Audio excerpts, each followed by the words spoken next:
Halo semuanya, selamat datang di acara podcast Panic Room. Pada kesempatan kali ini kita bakal membawakan sebuah cerita yang merupakan cerita nyata dan terjadi di sebuah perkampungan di daerah Bandar Lampung. So buat kalian semua yang baru aja gabung dengan kita, jangan lupa klik tombol subscribe-nya ya. Gak ketinggalan juga, kita bakal ingetin ke kalian semua untuk like videonya jika kalian suka, dan share cerita ini agar teman-teman kalian bisa tahu tentang cerita ini. Kalau udah, kita ucapkan banyak terima kasih buat kalian semua. Dan langsung aja, inilah ceritanya.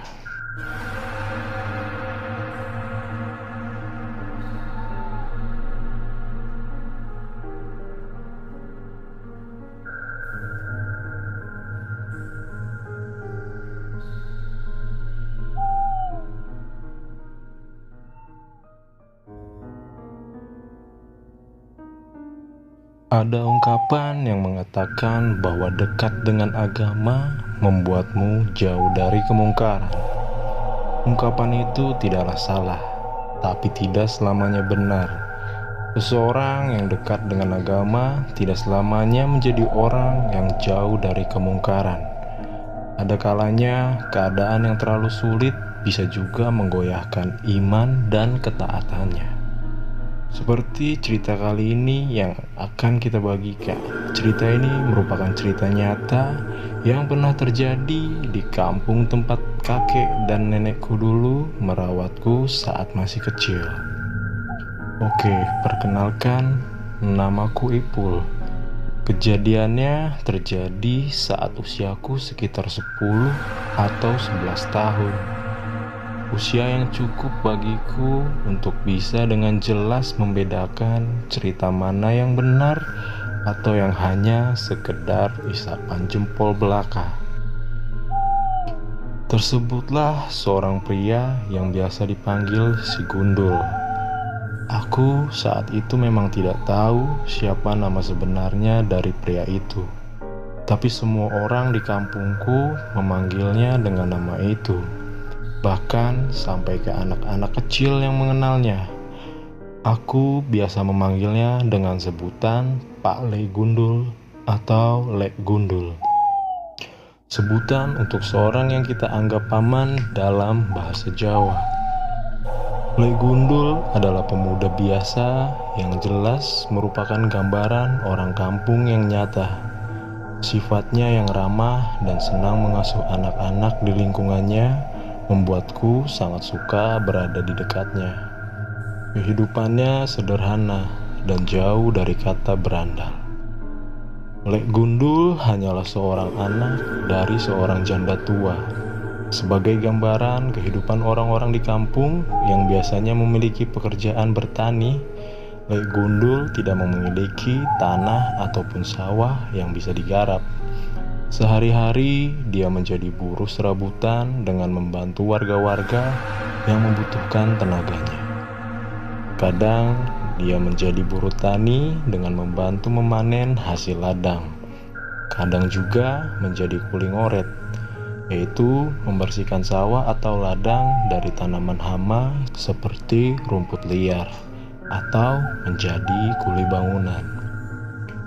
Biasanya bila tidak ada orang yang membutuhkan jasanya, Le Gundul menghabiskan waktunya di kuburan atau di langgar desa. Dia membersihkan setiap makam dan menjadi tenaga kebersihan tempat ibadah tersebut tanpa bayaran. Le Gundul terkenal taat agama, sembayangnya rajin. Dia bahkan sering mengajariku dan yang lain doa-doa sehari-hari. Selepas semua kesibukannya, biasanya setiap sore Lek Gundul menyempatkan waktunya untuk bermain-main dengan anak seusiaku atau yang di bawahku. Orangnya lucu dan sangat pintar jika bercerita. Biasanya dia sangat senang menceritakan sebuah cerita pahlawan yang berjuang melawan penjajahan. Sore itu, aku tidak melihat Le Gundul di lapangan tempat biasa aku bermain. Biasanya jam segitu dia sudah mendongeng di depan teman-temanku. Tapi kali ini sama sekali tidak nampak raut wajahnya yang ceria di sana. Saat kutanya kepada teman-temanku yang lain, mereka juga tidak ada yang tahu di mana keberadaan Lek Gundul. Yah, sepertinya hari ini kurang seru tanpa kehadirannya, pikirku waktu itu. Kami akhirnya tetap bermain. Kuhabiskan sore itu untuk bermain bola kasti dengan anak-anak lain seusiaku. Sampai waktu azan maghrib, kami pun kembali ke rumah masing-masing. Saat di rumah, aku melihat kakek dan nenek sedang serius mengobrol di ruang keluarga. Seperti ada topik pembicaraan yang sangat penting. Aku yang sangat dekat dengan keduanya mencoba ikut nimbrung dengan kakek dan nenek. "Mbah, pada ngobrol apa sih?" tegurku sambil menghampiri mereka. Nenek mengusap-ngusap rambutku dengan penuh kasih sayang. Raut wajahnya seperti terbagi antara kekhawatiran dan kesedihan. Tapi keduanya belum mau membuka suaranya. "Ada apa, Mbah?" kataku lagi karena penasaran. Kakekku kini ikut mengusap-ngusap juga rambutku. "Ipul, abis main apa? Kok kelihatannya keringetan sekali?" kata kakek. "Main kasti, Mbah, sama Alwi dan Tony," jawabku semangat. Bah, hari ini Lek Gundul gak ada di lapangan. Padahal dia janji sama Ipul mau bikinin ketapel buat nembak burung di ladang." Lanjutku lagi memberitahu bahwa Lek Gundul hari ini telah mengingkari janjinya. Kakek dan nenek menghela nafas lebih panjang kali ini. "Bul, Mbah mau cerita. Tapi kamu dengar baik-baik ya.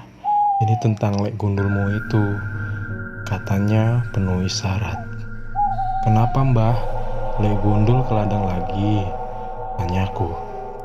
Lek Gundul memang kerap kali diminta membantu kakek untuk membersihkan ladang.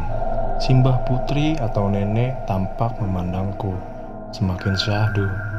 Raut wajah tua yang penuh kasih sayang jelas terlihat dari matanya. "Lek Gundul sudah gak ada lagi, Pul," tambah nenek kali ini. "Loh, kemana, Mbah? Pergi jauh ya? Ikut orang merantau?"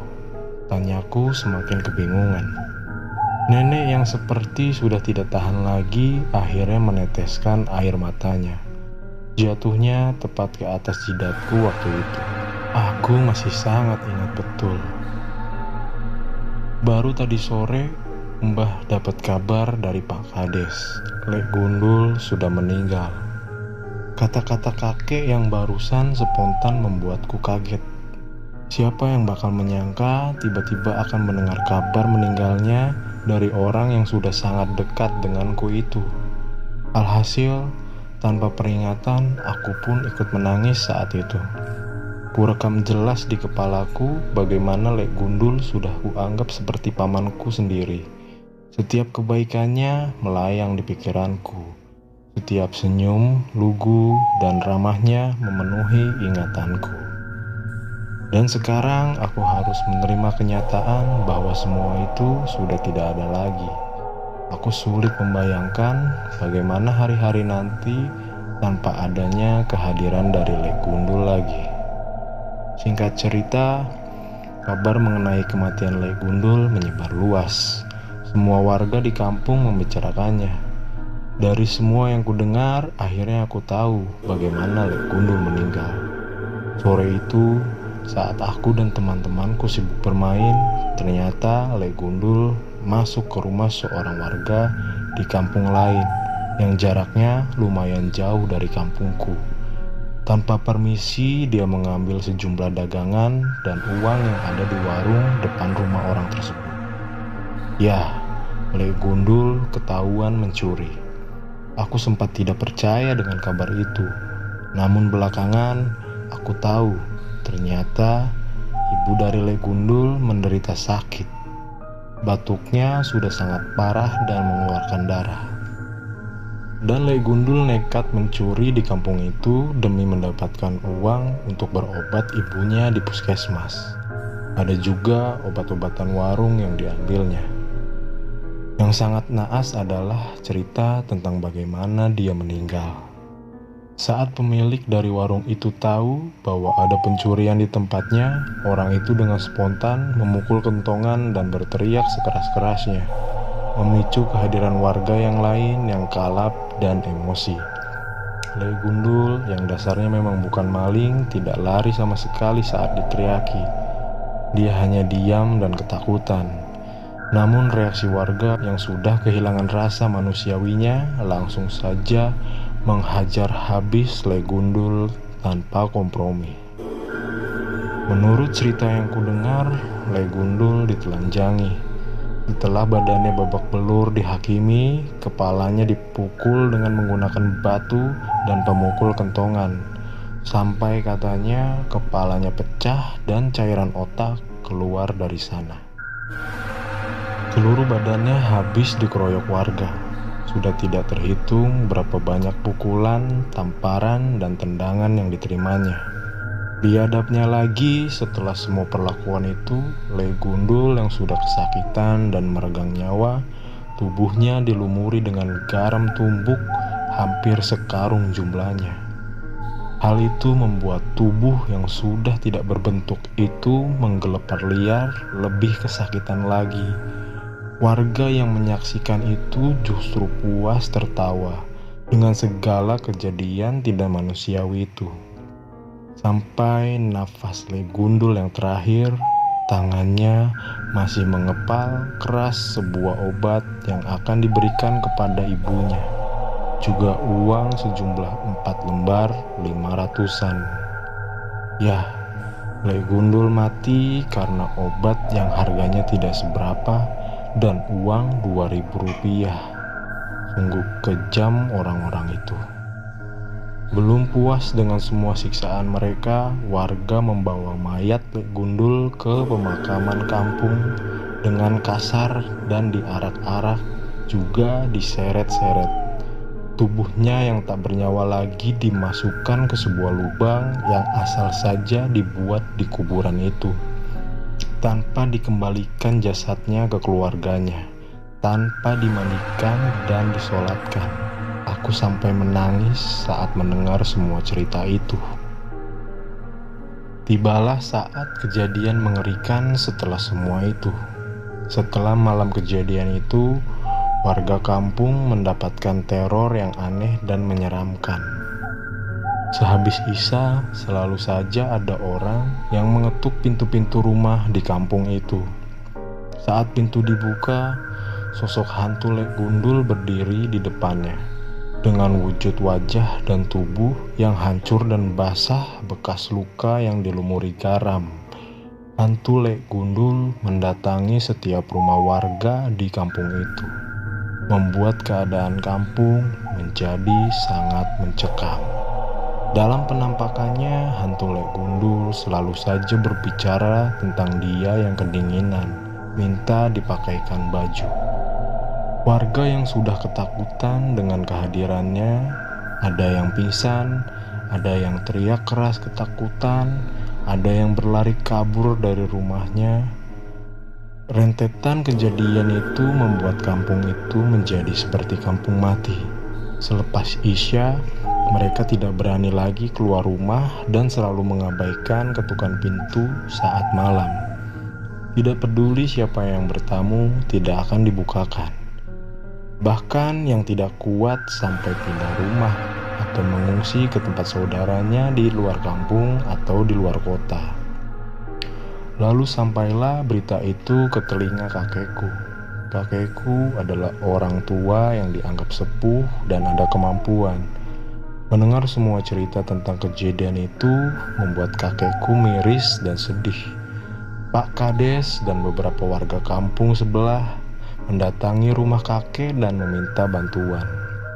Kakek yang menerima pengakuan langsung dari warga-warga itu di rumah tentang semua kejadian dan perlakuan mereka sebelumnya kepada almarhum Le Gundul merasa sangat geram. Walaupun akhirnya bersedia juga membantu, tapi kakek berkata, "Inilah buah dari setiap kejahatan dan kekejaman kalian semua. Saya akan membantu bukan karena kasihan kepada kalian, tetapi saya kasihan kepada si gundul yang kedinginan dan kesepian. Anak itu sudah saya anggap seperti anak sendiri. Dengan kurang ajarnya, kalian menyiksa dan menelantarkan mayatnya seperti itu," tegas kakek. Walau dengan segala ketegasan dan kewibawaannya, kakek masih terlihat meneteskan air matanya saat berkata seperti itu. Dan mereka semua terdiam, seperti orang-orang bodoh yang tidak berani menjawab setiap cibiran dari kakek. Bahkan Pak Kades tidak bersuara lagi sama sekali. Akhirnya kakek menepati janjinya. Kakek akan membantu mereka dengan cara akan berdiam di rumah-rumah warga yang dia mau saat malam, berharap akan bertemu langsung dengan hantu Le Gundul. 1 hari, 2 hari, 3 hari, hasilnya masih nihil. Rumah-rumah yang didiami kakek tidak mendapatkan teror dari hantu Le Gundul. Kakek seperti berburu hantu.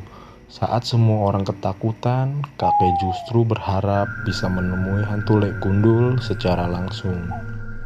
Dan di hari keempat, atas izin Allah dan semua usaha yang dilakukan, akhirnya kakek bertemu langsung dengan hantu Le Gundul. Di jam 2 pagi, ketukan pintu jelas terdengar dari pintu rumah yang saat itu ditinggalinya. Dengan membaca beberapa doa-doa, kakek membuka pintunya. Dan benar saja, di depannya kini jelas terlihat hantu Le Gundul persis dengan segala cerita dan pengakuan warga yang pernah melihatnya. Dengan tenang, kakek menghadapi hantu tersebut. Ditatapnya penampakan itu dengan tidak ada rasa takut sama sekali. Menurut cerita langsung dari kakek mengajak ngobrol hantu Le Gundul. Dan dari dialognya itu, akhirnya kakek tahu apa yang bisa membuat teror ini berhenti. Ternyata hantu Le Gundul hanyalah meminta jasadnya disemayamkan dengan baik, dikuburkan dengan layak agar arwahnya bisa tenang. Itu saja. Sungguh ironi memang. Bahkan di wujudnya yang diserupai oleh hantu tersebut, Le Gundul tetaplah baik dan sederhana. Hantu itu tidak menuntut balas seperti yang biasa diceritakan di film-film. Hanya meminta pemakamannya yang layak dan dia pun ikhlas. Dan benar saja, setelah semua itu dilakukan, teror hantu Le Gundul sudah tidak ada lagi. Semua permohonannya dilakukan. Bahkan warga menutupi nisan dari makam Le Gundul dengan kain putih. Setelahnya, keadaan kampung itu kembali aman dan tenang, menyisakan ibu dari Le Gundul yang sakit-sakitan seorang diri. Setelahnya, warga beramai-ramai mengurus ibu almarhum tersebut. Setiap biaya hidup dan obat yang diperlukan ditanggung bergantian oleh warga, sampai nyawanya juga yang sudah tiba ajal. Jenazah dari ibu Le Gundul ditempatkan persis di sebelah makam Le Gundul. Kini warga sudah bisa hidup dengan tenang, dan pelajaran yang sangat berharga pun mereka dapatkan, bahwa setiap perbuatan main hakim sendiri bukanlah solusi dan kebenaran. Setiap kesalahan ada hukumnya, dan bukan kita yang berhak menghukumnya dengan sewenang-wenang. Sampai hari ini makam keduanya masih ada, dan masih suka diziarahi oleh orang-orang, menyisakan ingatan sedihku mengenang almarhum Le Gundul. Orang yang baik budinya, tapi harus menerima hukuman yang tidak layak akibat sedikit saja kelalaiannya. Oke, itulah cerita dari hantu si Gundul. Cerita ini sudah diangkat ke sebuah grup horor di Facebook dan mendapatkan feedback yang positif.